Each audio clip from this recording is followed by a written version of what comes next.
Amen. Miarabantsika rehetra amin'ny anaran'i Jesosy Kristy Tompo sy Andriamanitra iray. Tafahoana amin'izao anio izao indray asabotsy ny 5 ny volana avrily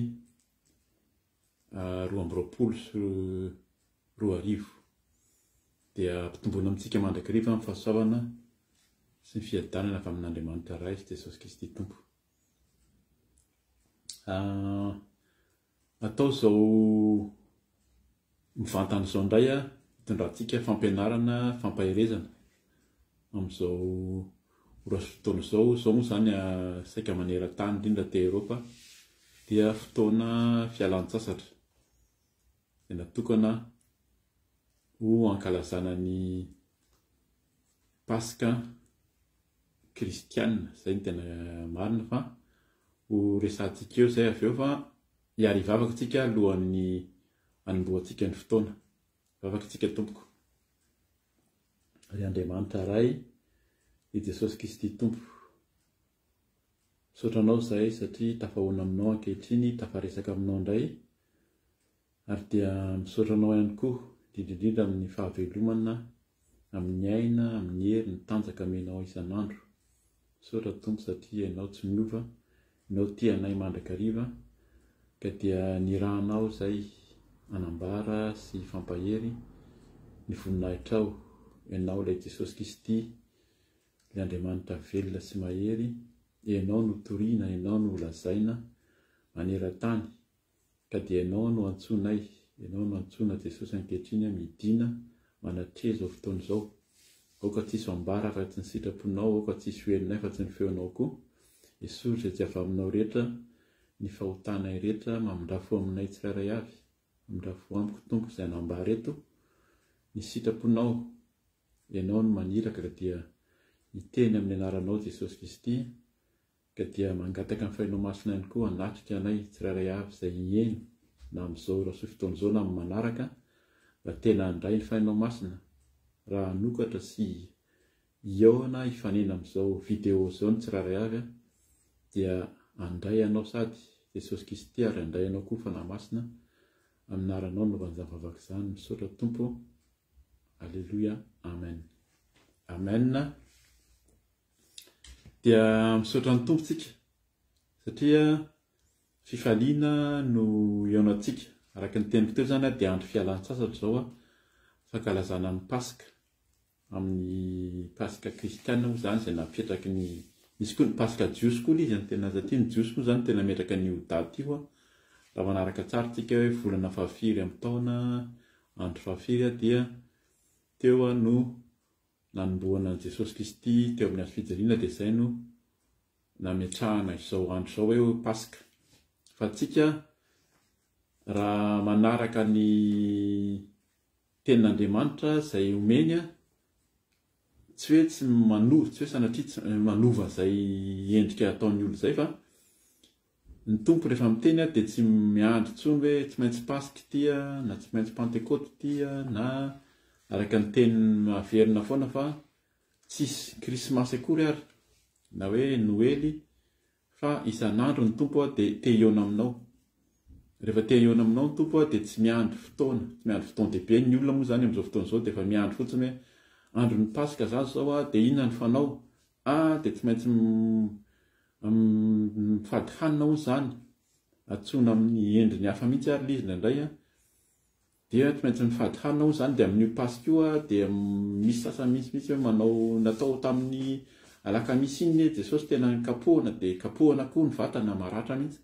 dia efa veo mihitsy izy maty mihitsy, dia mila maty mihitsy zany zoma masina, dia ohatran'izao ny endriky ny zoma masina dia mangingina mihitsy aloha fa tsy mahazo miteniteny. Dia rehefa sabotsy masina dia inona zany natao? Tsy zavatra mipoitra teo dia samy manao izay tiana atao aloha zany rehetra rehetra, fa sabotsy masina tsy zavatra niseho fa miandry ny lahady indray izay vao tena Paska. Dia inona natao dia manasa ny olona ho any am-piangonana, dia eo natao ny fankalazana indray, fa tsika tsy manaraka an'izay tsika. Tsika rehefa miteny Jesosy hoe iona aminao ako dia iona izy, ny fanahy masina no miona aminao amin'ny fotoana rehetra amin'ny andro rehetra fa ny andro dia nataon'Andriamanitra tsara daholo. Mbola lavalava moa fanazavana amin'izay fa ny tompo maniraka antsika apetraka eto sady ny lohateny araka ny izay teny izay dia ny lohateny ny tompo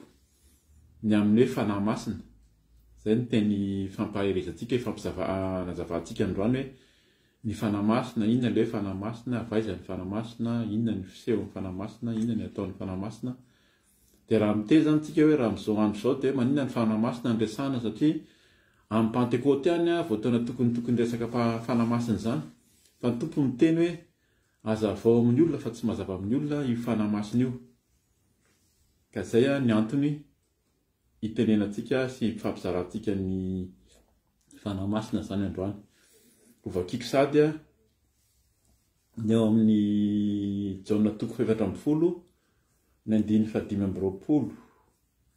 ka hatramin'ny 7:20 ihany novakiantsika aloha anazavana sy hitondrantsika ny ten'Andriamanitra amin'izay hoe fanahy masina izay. Aminaran'i Jesosy zany Jaona 7:20 ny 5:20 novakiana ka hatramin'ny 7:20. Izany teny izany dia efa voalazako taminareo raha mbola mitoetra eto aminareo aho. Fa ny mpananatra dia ny fanahy masina izay raha ndray amin'ny anarako, izy no hampianatra anareo ny zavatra rehetra sy hampatsiaro anareo ny zavatra rehetra izay nolazaiko taminareo. Fiadanana no avelako ho anareo, ny fiadanako no omeko anareo, tsy tahaka ny fanomeny izao tontolo izao no fanomeko anareo, aza malahelo na matahotra ny fonareo. Amen. Teny io raha vakiana tsara manomboka ary amin'ny fanombohan'ny toko ary dia misy lohateny moa zany ataony teny soratra masina arakaraka izay baiboly izay vakianao. Fa ny eto amiko manomboka amin'ny 5:20 dia hoe nampanantena ny fanahy masina Jesosy. Jesosy mihitsy zany no nampanantena. Eto zany mbola tsy nandray fanahy masina, mbola tsisy fanahy masina niraisina fa nampanantena izy araka ny lohateny izay nivakiana teo. Dia izay mahatonga anazy miteny misy mpananatra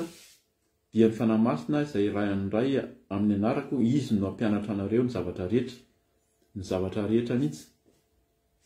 hampatsiaro anareo ny zavatra rehetra. Misy fampatsiarovana koa zany ataon'ny tompo amin'ny fanahy masina izay nolazaiko taminareo. Verina kely tsika amin'ny fampianarana na fampairezana natao farany tamin'ny vidéo teto ny tenin'Andriamanitra izay niraisina moa zany atao amin'ny Jaona 10. Ny amin'ny Jaona izay zany namporisihana antsika foana rehefa miaraka amin'ny tompo dia tsara fatarina, tsara haitsika aloha ny ao amin'ny Matthieu, Marc, Luc, Jaona io afatarana marina iza marina le Jesosy arahantsika ity. Fa raha tsy mazoto mamaky an'io tsika dia tsy fantatsika koa hoe iza le Jesosy. Fa io manomboka eo dia nitantaran'i Jesosy daholo io. Tamin'ny heriny dia Jesosy niteny hoe izao no mpiandry tsara. Fa ny tena napetraka tamin'izay moa dia hoe iza no mpiandry, iza no mpiandry tsara, iza misy mpiandry fa tsy tsara, misy olona tsara fa tsy mpiandry. Fa ny tena nitenena zany tamin'izay hoe Jesosy no mpiandry tsara, izy no mpiandry. Raha amin'ny lazaina zany dia mpiandry tsara hoe mpiandry ondry. Zaho izy le mpiandry ondry izay olona tsy talohako. Ny talohako dia mpangalatra sy mpandainga. Eo mavery kely ngamba ny tsara mampatsiaro ny tompo amin'izay fa tsy voazava misimisy izay hoe talohako izay ny talohan'i Jesosy io tokony fantatsika araka ny fanazavana fa efa niravan'Andriamanitra zany ny tany sy ny lanitra tamin'ny andro Noa. Dia avy eo nisy taranaka nipoitra tamin'ny taonina Noa izay lasa ny amaro ny mparitaka eran'izao tontolo izao zany. Dia misy filozofia, misy fampianarana satria raha tamin'i Jesosy tonga io tsy hoe tsisy olona misy teto ambony tany fa tonga dia Jesosy sy ny taranaky Abrahama fotsiny. Fa na tamin'ny Abrahama ary fa nisy olona talohan'zareo zany, efa nisy olona ny ray aman-dreniny, ny razamben'i Abrahama dia efa taloha fa maro be da be ny olona tamin'izany fa mbola tsy nipoitra Andriamanitra. Ilay Andriamanitra tokana izay vavahantsika izao mbola tsy nipoitra izy fa Andriamanitra Abrahama no nifidiany. nanomboka teo amin'ny Abraham izy no niseho hoe za Andriamanitra tokana zay tokony inonareo dia nisy ny zanany Isaka sy Jakoba ny tarana ny rehetrarehetra zany nampatany misy Andriamanitra tokana zay nanao ny lanitra sy ny tany fa talohan'io dia efa nisy ny olombelona zay nanerana ny tany tsara fantatritsika zay satria ny tany tsy hoe ny tany aty Eropa fotsiny ihany natao Israely ihany fa efa nisy ny olona tany any Inde, tany Chine. Reny olona reny dia efa misy tany amin'ny araka ny teny teo tany Kaldiam zany, Kaldian. Efa nisy olona be be taloha fa nandeha mihanin-kafa ry zareo reo nanana finoana hafa zay tsy inonan'Andriamanitra. Zay talohan'Andriamanitra, talohan' Jesosy Kristy. Ny voateny tamin'ny fanazavana teo aloha zany dia hoe zay talohako dia mpangalatra sy hoe jiolahy.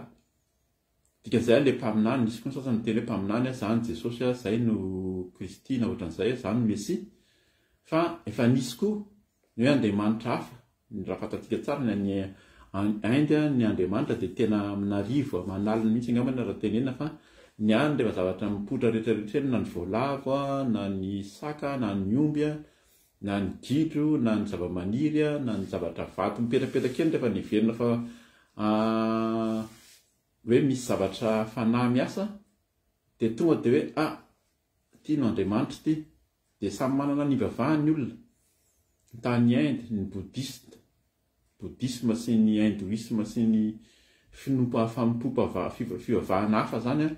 efa taloha be reny, efa talohan'i Jesosy Kristy reny le tenen'i Jesosy hoe zay talohako dia mpangalatra sy jiolahy. Zany hoe tena tsy izy zany, zay no tena tiany tenena akoatra ny mpaminany zay voateny ao amin'ny faminaniana amin'ny bokin'ny Baiboly ao amin'ny Torah dia niteny Jesosy reny olona talohako reny tsy izy. Na ny fivavahana hafa ny masoandro, ny olona mivavaka tamin'ny masoandro, mivavaka tamin'ny Jupiter, mivavaka tamin'ny Zeus, mivavaka tamin'ny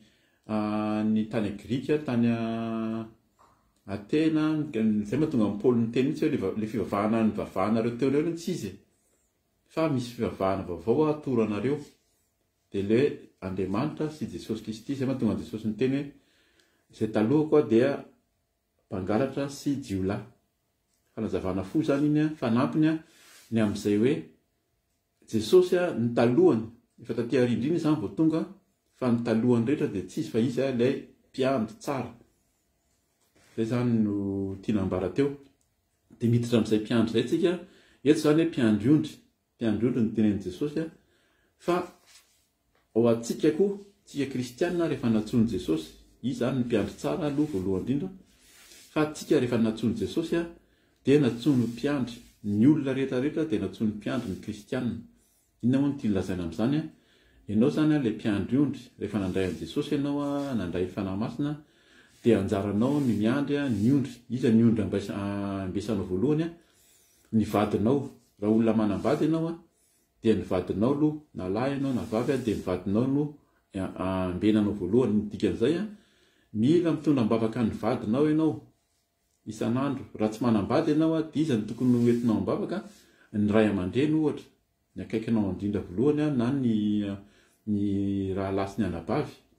ao tokantrano. Zany no embesanao akoatra ny vady vady zany dia koa ny zanaka. Zany hoe arakaraka ny raha manan-janaka ray na roa na telo ianao dia mitombo ny isan'ny ondry zay embesanao. Tsy ny hoe olona hoe mpanompon'Andriamanitra ny fidiana foana no tsy maintsy mpiandry ondry fa nomen'Andriamanitra ondry ianao. Zay mahatonga ntsika tsetra mifampahereto hoe ahoana moa zany rehefa nandray an'i Jesosy koa nandray fanahy masina ho hitantsika eo ny toy ny resaka fanahy masina io fa nasiany tompo olona embesanao. Zay mahatonga antsika tsy tokony hipetrapetraka fa tokony hitory. Mandehana ohatsy izy dia mitory ny filazantsara ny olombelona rehetra. Mitory ianao satria nandray an'i Jesosy Kristy, nandray fanahy masina ianao dia mitory mena ondry ianao zay embesanao zany embenanao. Ka tokony inona ny dikan'ilay miandry ondry io tokony ho velona io ondry io, tokony ho tsara io, tokony voakarakara. Ary ny tena izy moa zany araka ny teny dia io ondry io dia anjarantsika ny mitondra azy eo anatrehan'ny ray dia mitondra azy zay tsy ho amin'ny fitahiana ihany, amin'ny fahasalamana ihany fa ahitan'i Jesosy. hoe mba hitan'i Jesosy Kristy any amin'ny raha ny lanitra raha ohatra ho avy izy mba anisany ampakarina koa zany le ondrehibenantsika io fa ny famonjena zay zany dia tsy adino koa ny famonjena dia ho an'ny tsirairay avy rehefa mitory aminy ianao rehefa mivavaka ho anazy ianao amin'le ondry ianao miteny amin'le ondry misy ondry maditra mety voakapoka mety ho sarihana mafimafy vao tena manaraka mihaino feon'ny tompo fa misy ondry dia tsy mihaino izy fa lasa izy miala mivalaka tsy anjarantsika indray zay fa Jesosy no tompony amin'izay fa ny anjarantsika dia mitondra an'le ondra eo anatrehan'ny tompo rehefa manao ny adidintsika isika zany mivavaka sy mandeha amin'ny fahatsarana mampafantatra ny olona ny famasinana sy ny famarinana dia hoy ny tompo hoe midira ny fanjakana zay moa zany tenen'ny tompo hoe mila maharitra mandrakarivo sika fa izy no ampiditra atsika eo amin'ny fanjakan'Andriamanitra tamin'izay moa zany dia niteneniny koa hoe ny fanjakany dia tsy amin'ny hanina sy ny fisotroana fa amin'ny fanahy masina amin'ny fanarahana an' Jesosy Kristy finoana an' Jesosy zany zay ny antony horesantsika amin'ity fanahy masina ity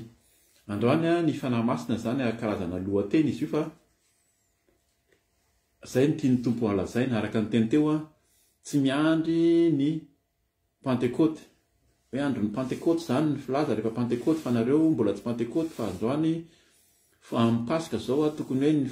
fandraisana fanasan'ny tompo naloran'i Jesosy Kristy ny tenany teo amin'ny hazo fijaliana zany no tokony resahantsika fa ny tompo miteny hoe hazavao ambaro amin'ny olona ny fanahy masina ka ho resahantsika fohifohy zany ny amin'ny fanahy masina tsy hiditra amin'ny dikatenitsika sy fanazavana lalina ny amin'ny fanahy masina amin'ny teny gasy moa zany dia hoe teny gasy teny malagasy araka ny teny fanazavaina teo koa tsy hoe ny malagasy mety efa nisy razana be na fa taloha be teo petraka teo talohan'ny izay hitantsika amin'izao fotoana izao fa ny fahendrena raha ny araka ny ara-tantara koa dia avy amin'reto fahendrena ara-baiboly zany no voiziny zany ny fahendrena malagasy koa malagasy moa zany miteny hoe ny fanahy ny olona ny fanahy ny maha olona efa fantatry ny malagasy zany hoe misy fanahy zany resaka fanahy fotsiny zany resantsika eto misy ny fanahy zay maha olona ny fanahy io dia mipetraka ao anatinao zany na le fanahy io mihitsy no ianao fa misy fanahy zay mitondra ny olona mahavelona ny olona ny fanahy koa ny mahavelona koa misy teny gasy miteny an'izay ihany koa fa tsy miditra lalina amin'ny fanazavana amin'ny dikateny malagasy tsika fa ny ao amin'ny baiboly no ifamparezantsika eto amin'ny maha-kristianina ny fanahy dia efa tsara fantatra foana koa zany misy ny fanahy zay fanahy tsara sy fanahy ratsy io mila fantarina mihitsy fa ny olona raha vao miresaka fanahy dia ny fanahy ratsy ny tena fantatry ny olona misy avelo misy matoto misy fanahy dia fanahy ratsy ny mampatahotra zany raha miresadresaka an'izany fanahy zany nareo fa tsy mety zany fa raha hitongavan'ny fanahy ny razana nareo ary fantatry ny malagasy zany fantatry ny olona fa misy fanahy zay mahatonga anazy miantso ny fanahy izy amin'ny fomba endrika samihafa amin'ny raokandro amin'ny dadarabe ny endrabe amin'ny fombafomba amin'ny resaka famadihana fantatsika tsara mihitsy zay mahatonga ny hoe tsy tsara ny kristianina ny mamadika satria fiatsonan'ny fanahin-drazana ny ao ary raha fantatsika ny hoe na amin'ny fandevenana ary ndraindray misy manahirana mihitsy satria ny fomba malagasy moa zany mitambatra ny fasana dia misy ny hoe kristianina tsy mino an'izay fanahy zay intsony misy ny hoe nefa mitambatra amin'le fasanao dia tsy mino miteny hoe zay dia tsy manaiky fa tsy maintsy miantso ny razana aloha zay alohan'ny androkafana ny fasana ary zany angambany azo tenenina amin'izay hoe inona no natonga ny atia ampitan-dranomasina hoe tonga dia mba natao mitokana mihitsy ny fasana samy manana ny azy satria samy tsy manaraka an'izay fomba zay intsony fa rehefa maty ianao dia sokafana ny tany dia alevinao ianao raha zay ny tianao fa tsy misy tsony a le hoe atsolo ny anina dia miantso arivariva dia misy misikoasiko a na manao fombafomba karazany be da be ny latsadra sy ny zaozao ny toka sy ny rehetrarehetra zay fantatry ny olona fa misy fanahy ary zay le fanahy rasy zay le hoe ozy Jesosy hoe ny talohako dia jiolahy tsy tsara zany fa ny fanahy tsara zay ho resantsika tsy le fanahy tsara maha olombelona koa hoe tena tsara fanahy ny olona iny malefadefaka izy iny a dia izy iny tsy mba tezitra na ohatran'izay zay fa vokatry ny fanahy zay mahay ny tompo ihany koa fa tsy zay io fa fanahy masina zay avy amin'Andriamanitra mihitsy. Ny fanahy masina io dia Andriamanitra io ary Jesosy Kristy miaraka aminy novakentsika moa zany satria verenantsika amin'izay le ao amin'ny Jaona 4:20 teo a ny 5:20 aloha izany teny zany dia efa voalazako taminareo Jesosy zany nanazava teto izy miteny tamin'ny tsy maintsy andeha ozy izy aza malahelo ny fonareo any amin'ny fanombohany ihany fa araka ny teny eto izany teny zany dia efa voalazako taminareo raha mbola mitoetra eto aminareo aho satria mbola teo Jesosy tamin'io a zay mahatonga anazy hoe fampanantenana ny fahatongavana fanahy masina ny teneniny teto fa ny mpananatra ozy izy dia ny fanahy masina izay rayray amin'ny anarako zany hoe zay mahatonga an'izy hoe avany amin'ny ray mihitsy io ary amin'ny anaran'i Jesosy Kristy no mahatonga an'ilay fanahy masina amin'ny raha ny ray amin'ny anarako izy no hampianatra anareo ny zavatra rehetra tsisy hoe itsy dia tsy hampianarin'ny fanahy masina itsy anjara eto tsy misy idiran'ny fanahy masina eto fa ny zavatra rehetra dia hampianarin'ny fanahy masina izy no hampianatra anareo ny zavatra rehetra tsy misy hoe eto tsy azo idiran'ny fanahy masina ity fa anay ihany ity anjaranay ity eto anahako ihany satria izany no miezaka eto fa ny zavatra hampianatra anareo izy ny zavatra rehetra sy hampahatsiara anareo ny zavatra rehetra ihany koa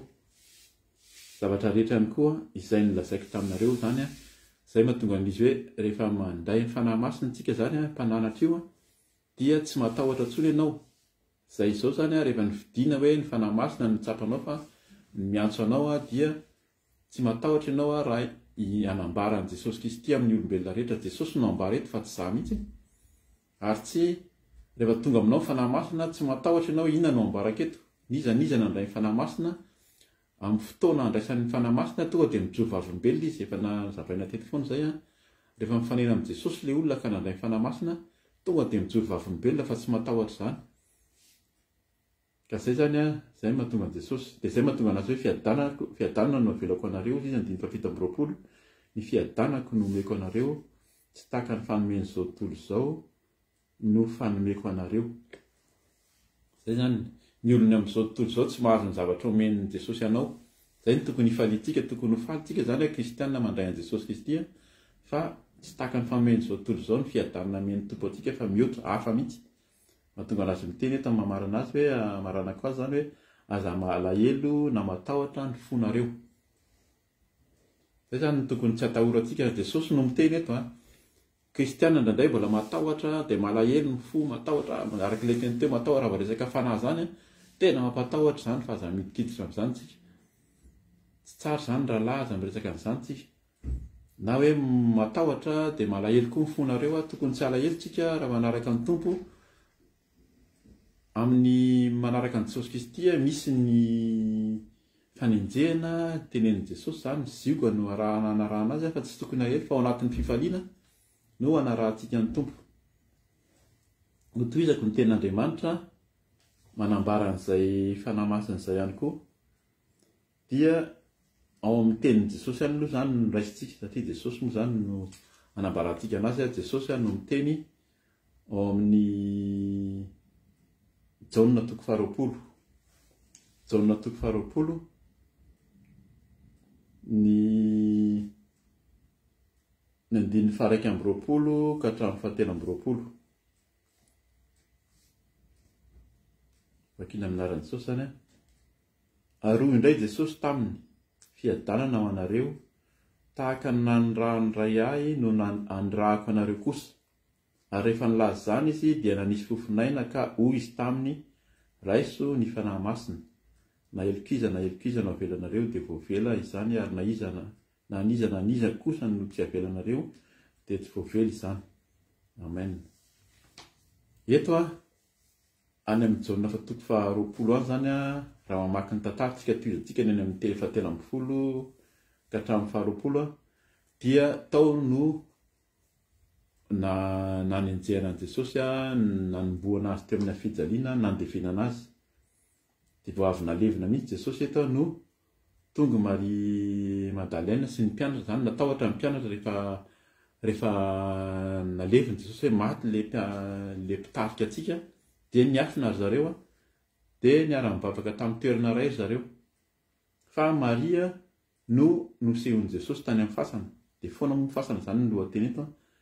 dia aveo izy niseho tamin'ny mpianany raha vakinake amin'ny 9:70 eo zany verenakany izy mba ho hitantsika jaona faha 20 ary rehefa arivan'ilay andro voalohany amin'ny herinandro raha voarindona ny varavaran'izay niangonan'ny mpianatra noho ny fahatahoran'ny jiosy dia tonga Jesosy ka nitsangana teo afovoany dia nanao taminy hoe fiadanana ho anareo ary rehefa nilaza zany izy dia naseho ny azy ny tanany sy ny landrovony dia faly ny mpianatra raha nahita ny tompony. Zay izy alohan'ny namakitsika an'ilay faha 20 teo zany ny arivan'ilay andro voalohan'ny herinandro izy zay le hoe nitsoaka ilay mpianatra dia nirindrina tao amin'ny varavarana zareo natahotra izy. Raha oharina amintsika amin'izao fotoana izao zany ny olona tsy hoe tsy matahotra intsony ny olona amin'ny fanarahan'ny tompo satria fa vita tamin'izany natahotra raha tena tamintsika tokoa ny teo amin'ny toeran'ny mpianatra mety natahotra ihany hoe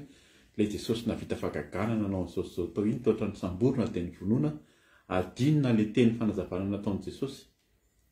ny amin'ny tsangarany amin'ny maty ary fa ny tompo araka ny fomba ny foana moa zany dia mamindra fo fa toa dia niseho tamin'ny mpianatra izy efa niseho tamin'ny Maria Madeleine izy zany eto dia niteny taminy hoe ndana fa lazao ny mpianatra fa ho avy dia tena niseho izy ary nitenin'i Jesosy rehefa miteny izy dia hoe fiadanana ho anareo io le teny teo hoe aza matahotra ny fonareo aza malahelo ny fonareo fiadanana no meny tompo anao rehefa tonga eo izy dia ary amin'ny 9:20 ary indray Jesosy taminy fiadanana ho anareo mbola naveriny ihany tahaka nandrahandray ihany no andrahako anareo kosa eo zany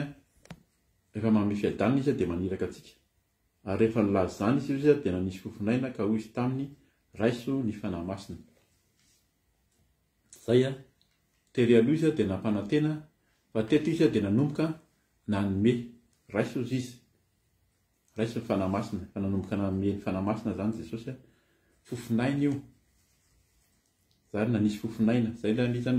tsy azavaiko lavitra io resaka fofinaina io fa fantatsika tsara fa ny aina na ny fofinaina dia io no mahavelona ny olona io le fanahy maolona fanahy ny olona ozy ny gasy fa io fofinaina io le fanahy masina io zany no mahavelona ny olona fofinaina io napetraka Jesosy io any amin'ny Ezekela toko fa 7:30 manazava ny amin'ny le torana nasiana fofinaina azonao vakila manontolo zany afantaranao ihany koa hoe avaiza ny fanahy masina na fofinaina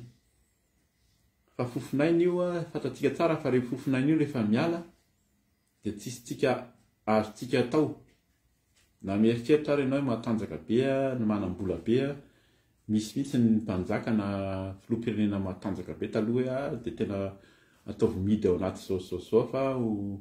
ray androany dia mety mbola velona ihany dia fa rehefa isoron'Andriamanitra io fofinaina io dia maty tsika zay le atao hoe maty tena hoe tsisy endrika intsony zany ny vatana fa tena hoe maty dia mody vovoka fa rehefa nilaza zany ozy izy ataony an'ilay hoe fiadanana ho anareo dia nanisy fofinaina ary hoy izy raiso ny fanahy masina fofinaina le fanahy masina men'ny tompo io zay zany no tokony fantatsika kristianina izay miaraka amin'ny Jesosy hoe tena fofinain'i Jesosy fofinain'Andriamanitra mihitsy le fofinainan'i Jesosy mihitsy Jesosy mihitsy nameny fofinaina ho anao tokony tsy atahotra intsony ianao tokony tsy alahelo intsony tokony tsy salasala intsony fa mandray fanahy masina eo zao le fanontaniana mipetraka amintsika zany ahoana zany no mety azahoako an'ilay fanahy masina efa nandray fanahy masina tokoa fa zany mbola tsy nandray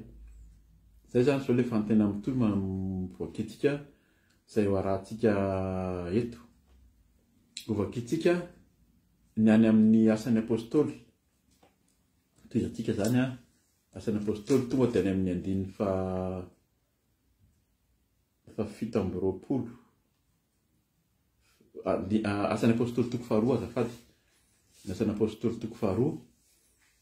Rehefa mitoy io ravakitsika tsara ny amin'ny Jauna hatramin'ny farany dia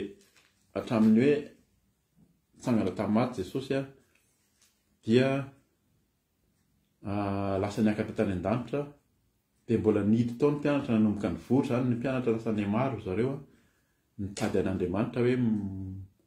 marabatonga ny fanahy masina nirosaka amin'izay any amin'ny toko voalohany any efa vakiana fa ny toko faharoa ny tonga dia vakitsika. Ny asan'ny apôstôly toko faharoa ny andininy fa 7 ny andininy fa 7 sy ny fa 8 ngamba ny tonga dia vakiko hatrany amin'ny andininy fa 12 amin'izay mazava amintsika ngamba ny ny asan'ny apôstôly toko faharoa ny andininy fa 12 aminaran'i Jesosy hoe izany Jesosy zany dia efa natsangan'Andriamanitra ary vavolombelona zany izahay rehetra. Ary efa nasandratra ny tanankavanan'Andriamanitra izy ary nandray tamin'iray ny fanahy masina izay nokasainy dia efa nampilatsaka izao hitanareo serenareo izao izy. Fa tsy Davida no niakatra tany an-danitra fa hoy izy tompo nilaza tamin'ny tompoko hoe mipetraha eo amin'ny tanako ankavanana ambara-panaoko ny fahavalonao ho fitoeran-tongotrao. Koa aoka ho fantatry ny taranak'Israely rehetra marimarina fa iny Jesosy nomboanareo tamin'ny hazo fijaliana iny dia efa nataon'Andriamanitra ho tompoka sy Kristy. Andiny fa 7 ary raha nandre izany ny olona dia voatsindrona tampony ka nanao tamin'ny Petera sy ny apôstôly namany hoe ry rahalahy inona no ataonay? Hoy ary hoy Petera taminy mibeba ary aoka samy atao batisa amin'ny anaran'i Jesosy Kristy anareo rehetra mba hahazo famelana ny helokareo ary anareo handray ny fanomezana dia ny fanahy masina. Amen. Zay no andraisantsika an'ilay fanontaniana teo. Fanontaniana naperakitsika teo zany hoe ahoana ary moa zany nazahoana ilay fanahy masina mba hialan'ny tahotra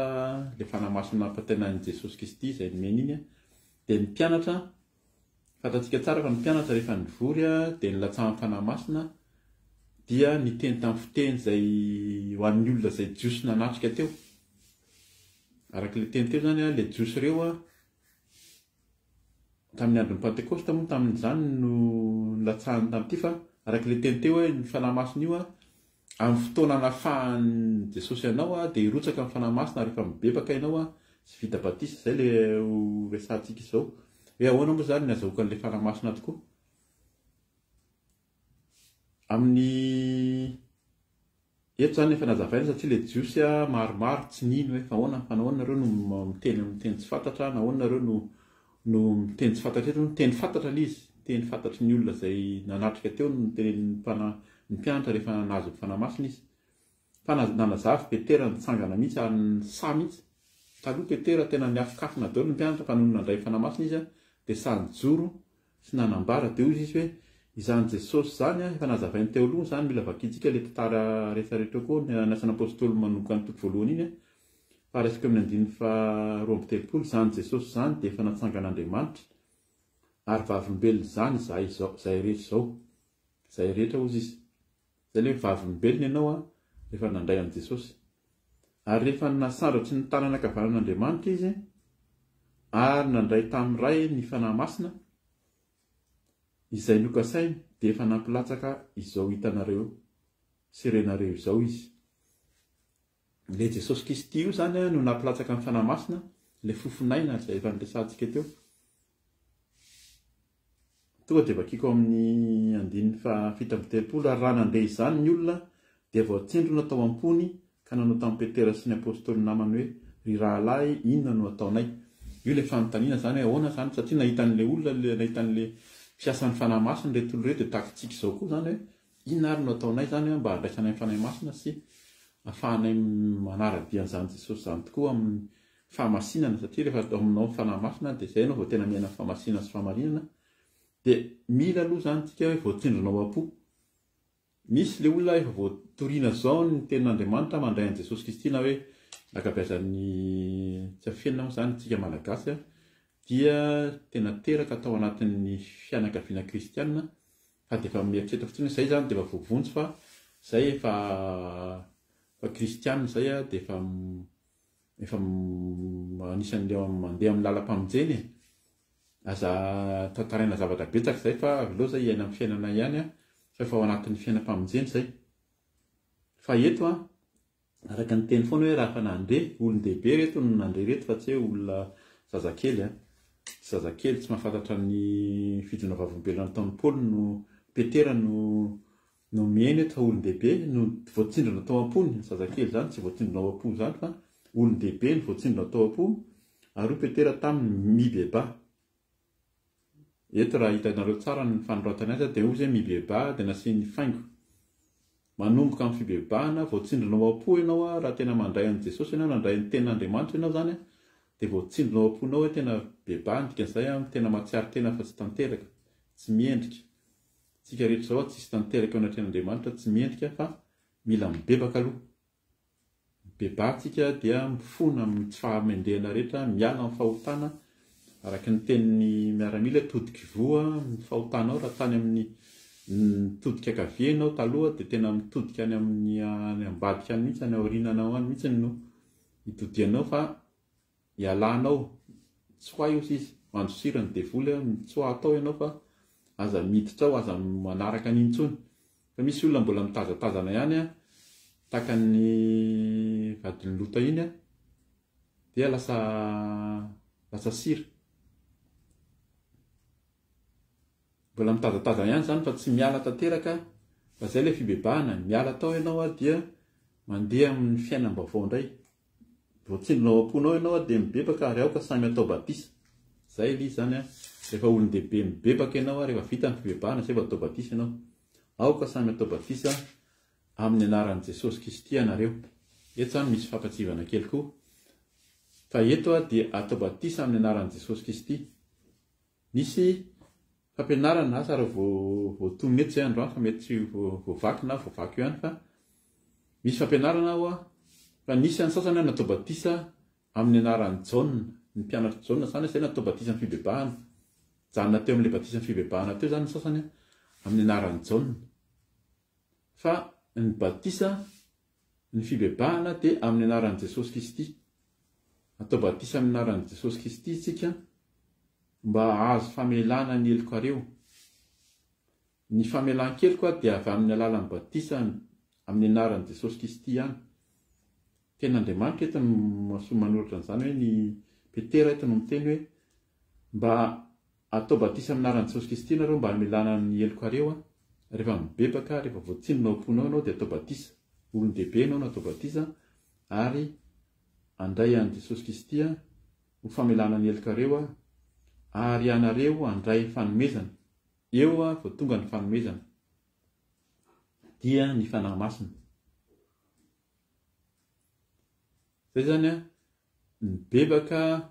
dia natao batisa amin'ny anaran'i Jesosy Kristy dia mandray fanomezana dia ny fanahy masina. Io le valiny fanontaniantsika teo zany ahoana moa zany nazahoana an'ilay fanahy masina. Fa rehefa mibebaka ianao tena mifona ka atao batisa, joboka ao anaty rano ianao dia miala tao ianao fa azo ny batisa ny famelan-keloka nareo ianao zany na tsika dia andray azo fanomezana dia ny fanahy masina. Verina ihany le fanahy masina le fanomezana io dia le fofonaina. Izy dia nanisy fofonaina any amin'ilay Jaona faharoapolo teo iny. Nanisy fofonaina izy dia nomeny ny fanahy masina tsika ka zay no asa itsika. Rehefa mandray ny fanahy masina tsika dia tena tafaray amin'ny tompo ary miaina ao anatin'ny fahamasinana, ao anatin'ny fahamarinana. Betsaka ny fanazavana momba ny fahamasinana sy fahamarinana amin'ny vidéo teo aloha na ny fijona vavolombelona fa mila mihaino zany tsika. Fa eto zany tsika ohatrany hoe maraka ny teny teo maninona no fanahy masina no resahana nefa topasika ny andro fa ny fanoloran'i Jesosy Kristy ny tenany teo amin'ny fijaliana tsy atao amin'ny kafaliana fotsiny zany rapito zany dia hitsangana tamin'ny maty Jesosy dia falifaly daholo ny olona dia fa mila mibebaka aloha tsika raha tsy tafaray amin'ny tompo tanteraka itsika dia fifaliana fotsiny eo am-bava fotsiny ihany zany fa raha ny afaka pitson'iny ny alatsinainy araky ny fiteny dia fa mangalatra koa fa tsy miaraka amin'ny olona rehetrarehetra fa amin'iny le fombafomba fotsiny iny hoe pasika hono zany dia zao natao dia iny fandraisana fanasan'ny tompo dia miara-mandray miaraka amin'ny be sy ny maro ihany fa vao vita zay dia tohizana ihany ny fiainana ny kolikoly ny alatra ny fijangajangana fa mandray an' Jesosy zay mahatonga ny tenin'Andriamanitra eto hoe azavao ny fanahy masina. Ny fanahy masina dia manomboka amin'ny fibebahana kay. Ay tsy mijanona fotsiny amin'ny fanahy masina ihany koa fa miainga amin'ny fibebahana. Raha kisika ao anatin'ny fonao ianao dia miainga amin'ny fibebahana aloha dia mahazo ny famelan-keloka avy amin'ny Jesosy Kristy. Zay vao mandray ny fanomezana dia ny fanahy masina ilay fofinaina amen'i Jesosy Kristy. Zay ny amin'ny eo amin'ny asan'ny apôstôliny. Tohizaka ihany satria tsara hoe ahoana zany hoe mbola mpifantaina ihany hoe ahoana ihany moa zany mbola toy ihany dia ahoana ary zany natao zany inona ny atao mbola mitoy ihany ilay fantaina mba misy manontany ihany zany hoe hibebako zay dia tena azo ilay fanahy masina koa misy misalasala indray zany fa ahoana zany tena azo tokoa sady tsy azo ovakitsika ny ao amin'ny asan'ny apôstôly toko fahatelo amby folo ny andininy voalohany ka hatramin'ny fahaefatra amin'ny asan'ny apôstôly manontolo ity dia manambara ny fiasan'ny fanahy masina. Tena rehefa nirotsaka amin'ny fanahy masina dia betsaka ny olona nandray ny fanahy masina ao ny Filipa, Teofilo, ny Petera, ny maro ny mpianatra izay nandray fanahy masina tena nandeha nanolotra hatramin'ny ainy ary natao martyra moa zany raha ny tena filaza azy fa vakitsika zany amin'ny anaran'i Jesosy ny asan'ny apôstôly toko fahatelo amby folo ny andiny voalohany ka hatramin'ny fahaefatra amin'ny varito zao amin'ny anaran'i Jesosy. Ary teo amin'ny fiangonana tany Antiokia nisy mpaminany sy mpampianatra Barnabasy sy Simeona izay atao hoe Nigera sy Lozio Kireniana sy Menaema izay niolonono tamin'ny Herôda mpanapaka ary Saoly. Ary nanao fanompoam-pivavahana ho an'ny tompo sy ny fady haniny ireo dia hoy ny fanahy masina atokany ho ahy Barnabasy sy Saoly hanao ny asa izay fa niantsoko azy. Ary rehefa ny fady hanina sy ny vavaka ary nametra tanana taminy izy dia nandefa azy. Zay zany karazana valim-panontaniana koa mitoy ihany hoe ao anatin'ny raha nanao fitanom-pivavahana ho an'ny tompo sy ny fady hanina. Ao anatin'ny fanompoam-pivavahana zany rehefa miaraka eo ny kristianina dia manao fanompoam-pivavahana zay ilay fideranan'Andriamanitra miara miombona. Inona ny tena hoe fiombona mibavaka tena hoe kristianina natsoina ao anatin'ny fahamasinana. Raha fa ao anatin'izay ianao dia arahana fifadikanina. Eto zany dia tsara ampirisihana foana koa zany tenenina amintsika raha fiangonana raha fiaraha-mivavaka no tsy miantso fifadikanina tsy hoe isan'andro na hoe indray fotsiny fa amin'ny fotoana tompo ny fanahy masina no maniraka eto ary reto matony ny mpianatra tamin'izany ny fadikanina dia misy antony fa misy amin'izao fotoana izao tsy tsisy tsony arak'ilay averina foana fa any amin'ny Romana iny moa zany izy hoe ny Romana fahaefatra amby folo eo izy eo ambony eo hoe ny fanjakan'Andriamanitra tsy amin'ny finanana sy amin'ny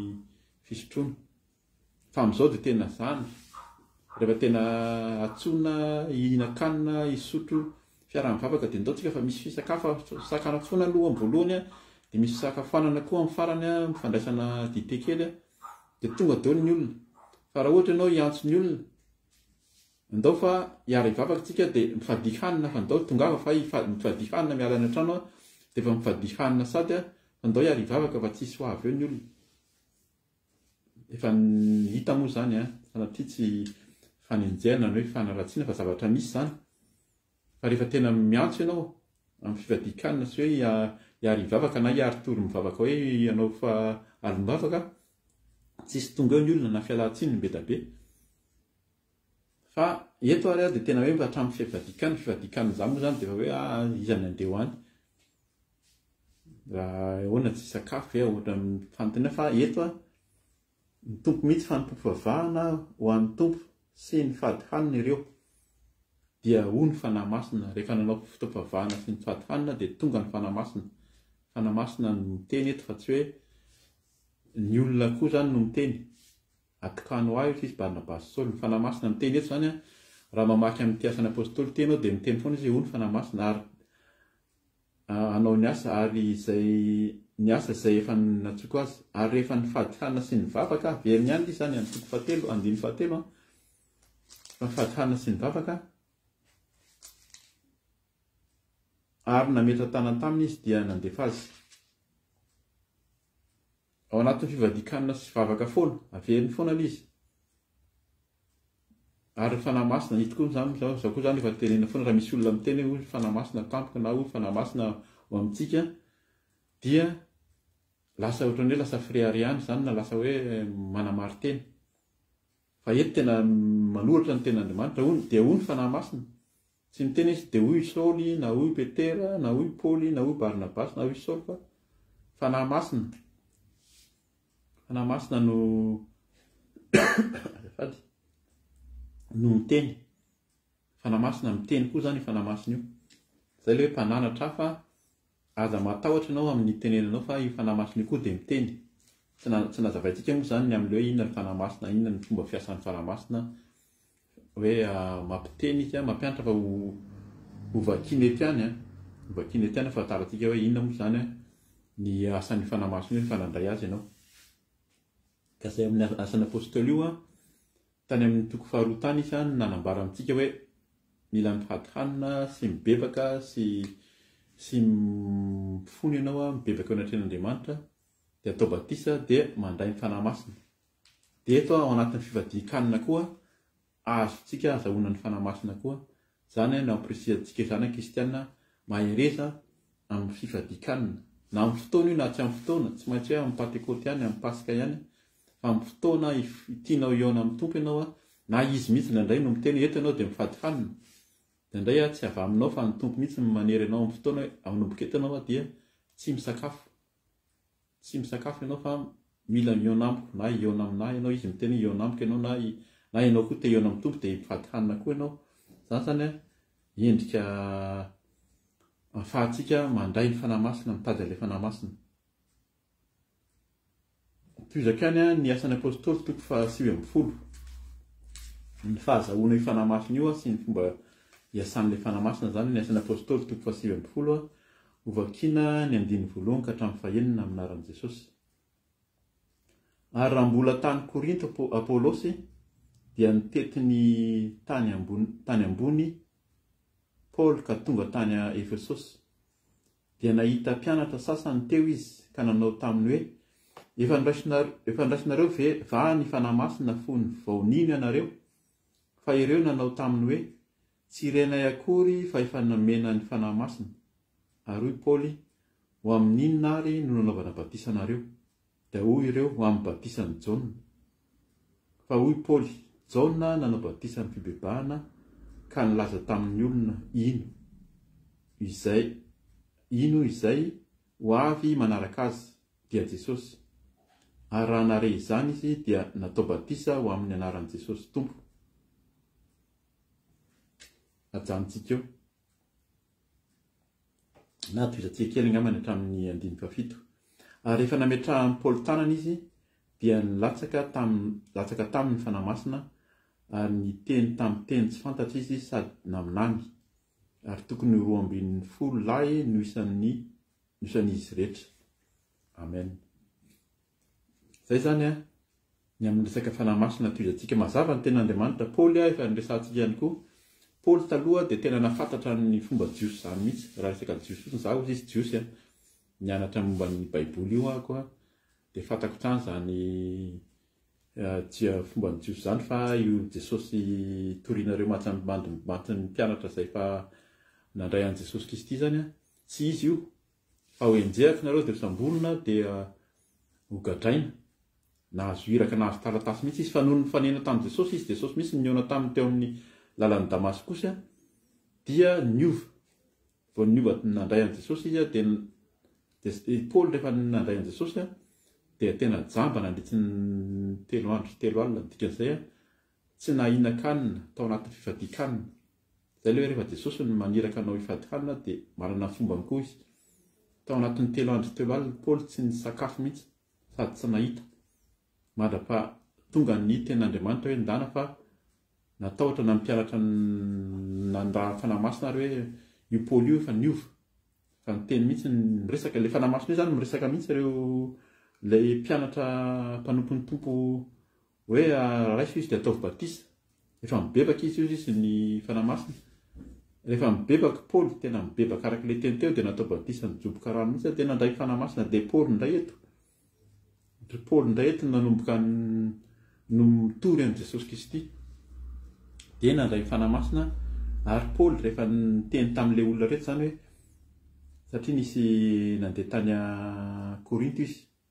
dia ozy le olona efa ndraisinareo hoe fanahymasina fony voninareo misy any zany le mino zay mahatonga an'izy hoe betsaka mpino kristianina mino fa tsy mandray ny fanahymasina ao anatina zay dia efa taranaka kristianina zay ny ray aman-drenay kristianina zay ao amin'ny fiangonana zao zay zao ny toeranay zay zao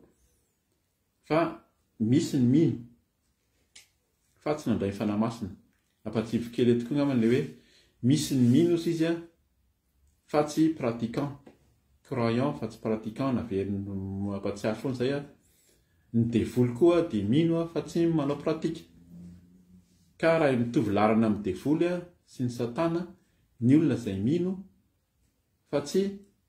mampiasa ny tenin'Andriamanitra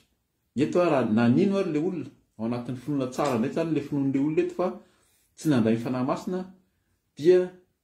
azagakytsika raha ny devoly no miasa amin'ny fiainantsika mbola tsy nandray ilay fanahymasina mila mandray ny fanahymasina koa zany tsika andraisantsika ny tena hoe fahasoavana hoe ny fitavian'ny fanahymasina amin'ny fanarahana Jesosy fa ireo nanao taminy hoe tsy renay akory fa efa nomena ny fanahymasina ary hoy Paul ho amin'inona ary nanaovana batisa nareo misy natao batisa zany fa dia natao batisa batisan'ny Jaune io le batisan'ny Jaune io mila mitandrina zany tsika kristianina amin'le fombafomba sy amin'le endrika ivelany amin'ny fanaovana batisa fa ny batisa izay nitenenin'ny Paul teo hoe tohina ny fony dia rehefa mibebaka izy dia natao batisa tamin'ny rano ary rehefa tonga vitsy zay dia nahazo ny fanomezana izy dia ny fofinaina dia ny fanahymasina. Andiny faefatra fa hoy Paul Jaune nanao batisa ny fibebahana ka nilaza tamin'ny olona ino izay ho avy manaraka azy dia Jesosy. Zay zany batisa ny fibebahana nataon'ny Jaune fa Jesosy kosa nanao batisa fanahymasina fa aranare zany izy dia natao batisa ho amin'ny anaran'i Jesosy tompo miverina eo zany fa ny batisa dia atao amin'ny anaran'i Jesosy Kristy avy any Nazareta. Raha manao batisa tsika dia atao batisa amin'ny anaran'i Jesosy Kristy ary rehefa nametrahan'ny Paul tanana izy dia nilatsaka taminy ny fanahymasina ary niteny tamin'ny teny tsy fantatra izy sady naminany. Eto zany rehefa mandray ny fanahymasina ianao dia azagaga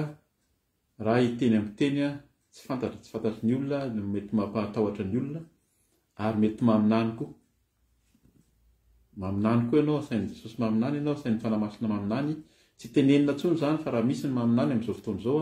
satria nandray ny fanahymasina dia veriky foana mianan-kendry sy lasa mirehare fa anizaniza mandray ny fanahymasina sain'ny tompo misy fanomezam-pahasoavana men'ny tompo anao ka zay zany amporisihana antsika amin'ny fanarahana ny tompo. Rehefa vita batisa ianao na mbola vita batisa ka te atao batisa dia beba batisa amin'ny rano dia angatao ny fanahymasina fa ny mpanompon'Andriamanitra izay inonao raha tena mitory ny fahamasina sy famarihana izy na amin'ny fotoana atao batisa ianao nilotsaka amin'ny fanahymasina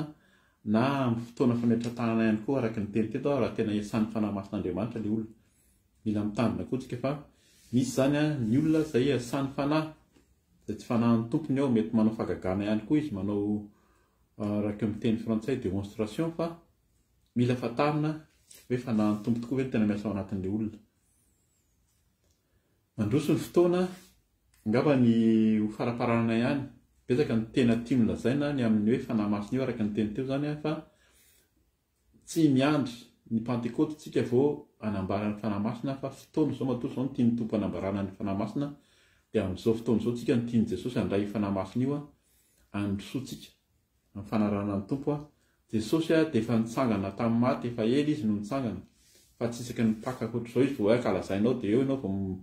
ny hoe misentsentso zay zany lasa ohatrany hoe eo koa zany matetika no amin'ny teny frantsay moa zany hoe émotion sy ny hoe le rehefa tonga manatrika ny fitobavana moa zany dia miteny fampianaran'ny olona matetika dia hoe tena nafinaritra izy tao ka tena nety mihitsy émotion fotsiny émotion fa tsy tena nandray tena hoe nisy ny fiasan'ny fanahy masina tokoa hoe fa vao mivoaka teo ilay olona dia mbola ady misy ary sasany vao miala tao dia efa ady be mihitsy ny nataony eo am-piangonana eo vao vita ilay fiaraha-mivavaka dia ny fisotroana toaka sy ny amamonana no betsaka fa tsy andeha hanohy an'izay lavitra izay tsika fa be dia be ny ten'Andriamanitra mitohy amin'izay. Ny anohizantsika azy dia eo amin'ny Korôtiana amin'ny Efesiana toko fahaefatra vakitika ny Efesiana toko fahaefatra andiny fahatelopolo ny Efesiana toko fahaefatra andiny fahatelopolo tsy maniketla izy fa asika tsy dia asika hamaky an'ilay fa tsara vakina ihany ilay fantaratsika hoe inona moa zany ny tohan'ilay fiasan'ny fanahy masina io. Efesiana toko fahaefatra ny andiny fahatelopolo vakitsika aminaran'i Jesosy. Ary aza mampalahelo ny fanahy masin'Andriamanitra izay nanasiana tombo-kase nareo amin'ny andro fanavotana. Teny fohy io araka ilay teny teo hoe rehefa nandray ny fanahy masina zany tsika dia mila mitandrina, mila mandroso. Ary aza mampalahelo ny fanahy masin'Andriamanitra izay nanasiana tombo-kase nareo amin'ny andro fanavotana. Rehefa bebaka ianao rehefa natao batisa nandray ny fanahy masina dia vita tombo-kase. Fanahy masin'Andriamanitra no aminareo ary efa navotana ianao. Izay zany ilay fanavotana, ilay famonjena men'ny tompo izay efa azonao fa mila tehirizina io. Izay ny antony fampahirizantsika eto dia ny tehirizantsika izay fanavotana ny men'ny tompo antsika izay. Fa io fanahy masina io nisy mpampon'Andriamanitra miteny amin'izay rehefa miala teo izy dia tsy miorakoraka fa mitsaitsaika. Tsy hitanao ny alany fa tsy ao intsony izy fa ianao zany miorakoraka sisa mety mbola ohatran'izay fa efa tsy ao intsony ny fanahy masina fa ny araka ny any amin'ny Galatiana any inona ny vokatry ny fanahy. Ny olona zany mahita an'izay hoe inona ny vokatry ny fanahy vakitsika any amin'ny Galatiana toko 5 any vakio any an-trano fa misy vokatry ny fanahiny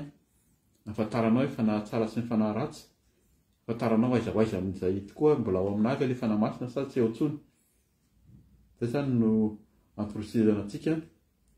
anaky an'izay Galatiana toko 5 izay. Dia ny Romanina toko 7:10, ny Romanina toko 7:10 eo fa ny fampahirizantsika teo tamin'ny mombany amin'ilay hoe ny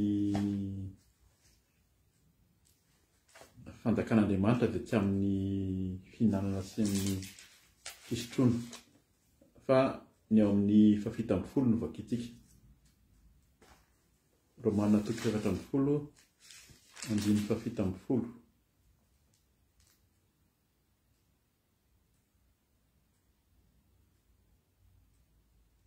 Vakitsika aminaran'i Jesosy fa ny fanjakan'Andriamanitra dia tsy amin'ny fihinanana sy ny fisotroana fa fahamarinana sy fiadanana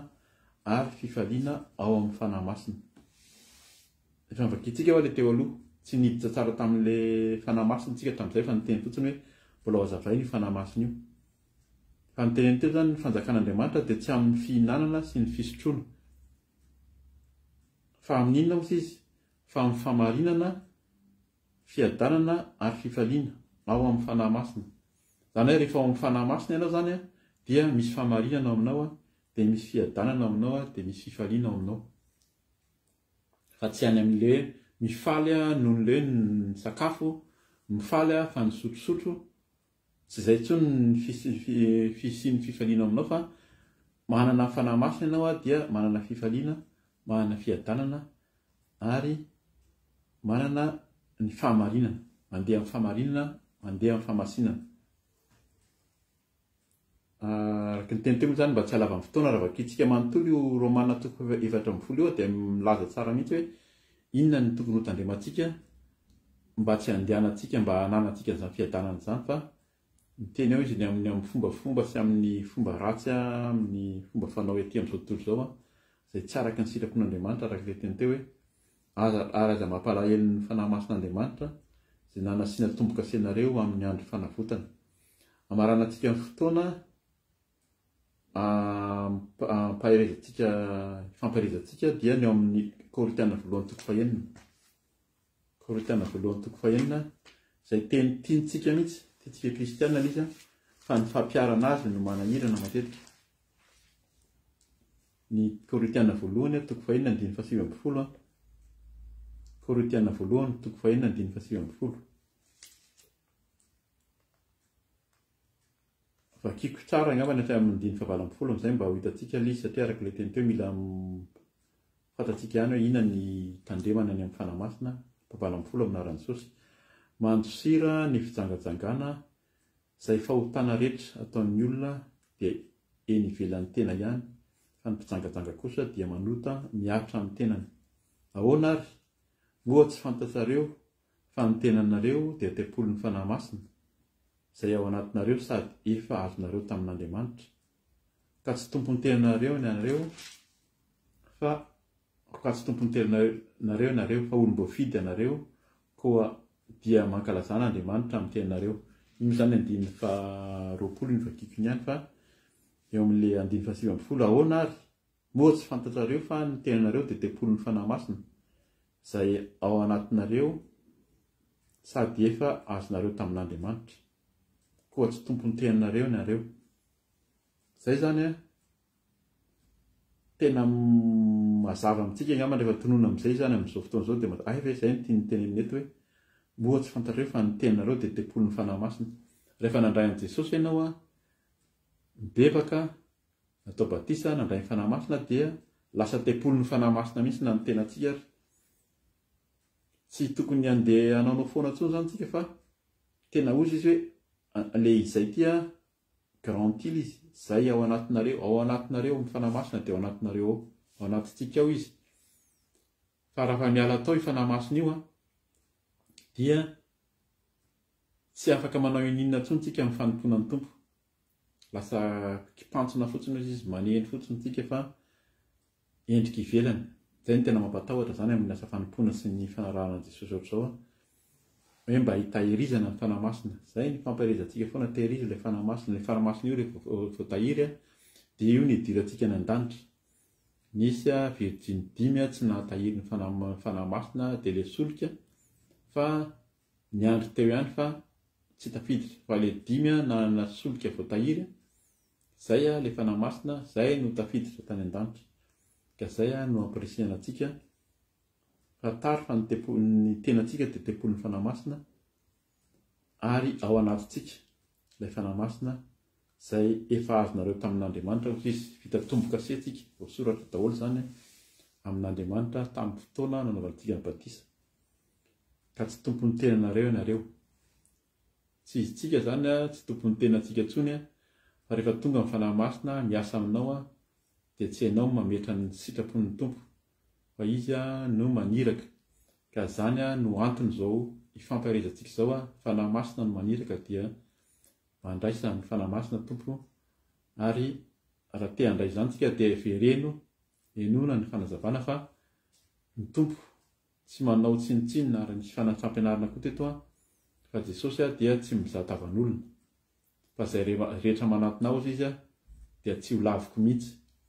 ka dia manatona ny Jesosy manitretena fa anatona anao izy dia me ilay fanahy masina ao antsika tsirairay avy ho anao koa ka dia misaotra ny tompontsika amin'izany teny izany voninahitra ho an'Andriamanitra irery ihany. Alleluia, amen. Hivavaka isika tompoko. Ilay Andriamanitra iray ry Jesosy Kristy tompo, misaotra anao izay satria miteny aminay ianao mampianatra anay, mampahafantatra anay ny sitraponao. Androany dia tianao izay handray ny fanahinao masina ka dia mitoera aminay tompo amin'izany ny fanahinao masina. Raha mibebaka marina tokoa izay mandray anao androany, raha mbola tsy mibebaka tsy nandray anao dia fotoana izao hiverenana aminao ka dia mibebaka sy ala mifahotana amin'ny faharatsiana rehetra, ary indrindra nolotra ny tenanay ho atao batisa, ho diovinao Jesosy hitsangana, ary hitsangana aminao ary indrindra ary ho velona aminao. Ka raha velona izay dia tsy izay intsony ny velona fa ianao ilay Jesosy Kristy ny velona atao anatinay dia ilay fanahinao masina izay efa nomenao anay, nataonao anatinay, izany no antom-pivelomanay. Ka dia hiala ny alahelo, hiala ny tahotra, fa ho fifaliana sy fiadanana ary fahamarinana ny fiainanay, feno fahamasinana ao aminao Jesosy Kristy. Ka dia amin'ny aranao no naovanay izany vavaka izany. Niza manolo tena sy handray anao dia tsy manday anao ka dia raiso ny mpanomponao, raiso ny olonao ankehitriny, vonona handray anao Jesosy Kristy, handray fanahy masina. Dia amin'ny aranao Jesosy naovana izany vavaka izany. Misaotra amin'ny fanahy masina tolotra mandrakariva, misaotra tompo, misaotra ray, terena mandrakizay ny aranao tompo. Alleluia, alleluia, amen. Dia misaotra ny tompo ry havana, manao velomanao amin'ny aran'i Jesosy. Raha sitraka ao izany, raha tianao koa miara-mivavaka aminay dia manasanao hanoratra amin'ny MP amin'ny vondrom-bavaka mihaja Andriamanitra fa misy ny fiaraha-mivavaka izay atao amin'ny Messenger izay fampirizana ihany koa. Ka dia ny tompo nomba antsika tsirairay avy raha mbola sitrapon'ny tompo, raha mbola tsy tonga moa izany izy dia mitohy ny fampirizantsika eto amin'izao eto amin'ny réseaux sociaux moa izany, eto amin'ny Facebook no anaovana azy, fa mahitaka ihany koa arak'izay tratra, araka ny izay sitrapon'ny tompo. Dia manao velomanao amin'ny aran'i Jesosy, voninahitra ao an'Andriamanitra irery ihany. Alleluia, amen.